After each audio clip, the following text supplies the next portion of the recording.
في قلب المدينة وسط ضجيج الحياة تقف عمارة قديمة بصمت مخيف. لا أحد يعرف ما يحدث داخلها، لكن المؤكد أن من يسكنها لا يخرج كما دخل. وهلا بالفخمين.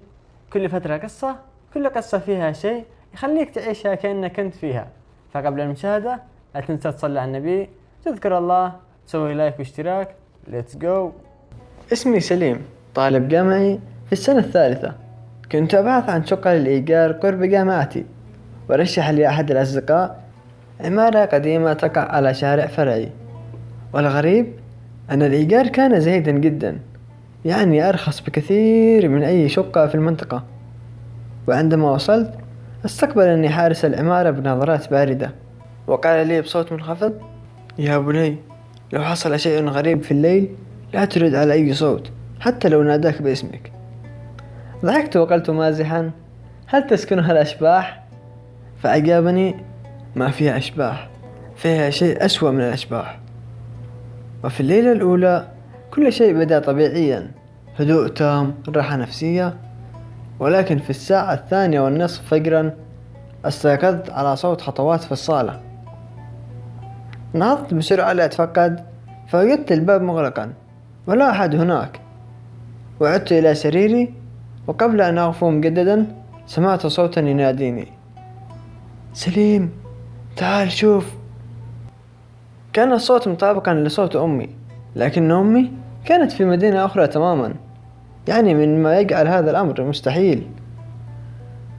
تجمد الدم في عروقي وتجاهلت الصوت وبقيت في مكاني حتى طلوع الشمس. وفي اليوم التالي التقيت بجاري في الطابق الرابع، رجل كبير في السن يدعى الحاج عبدو. نظر إلي وقال: سمعتهم أليس كذلك؟ الذين يخرجون من الشقق المغلقة يظهرون بعد 2 صباحا ويتركون رائحة تراب وعفن وحديد صادئ. أخبرني أن العمارة مبنية فوق مقبرة مهجورة منذ قرون، وسكان سابقون اختفوا بلا أثر، ومن عاد منهم لم يكن كما كان. وهنا قررت أن أضع كاميرا صغيرة في زاوية الصالة لتسجل الأحداث في الليل. وفي اليوم التالي حين راجعت التسجيل كانت الصدمة.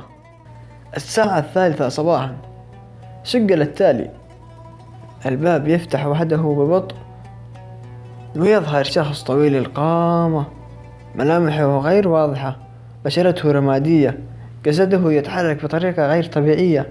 يتوجه إلى باب غرفتي، وثم يتوقف هناك، وثم يقول بصوتي أنا: سليم، استيقظ، أنا هنا.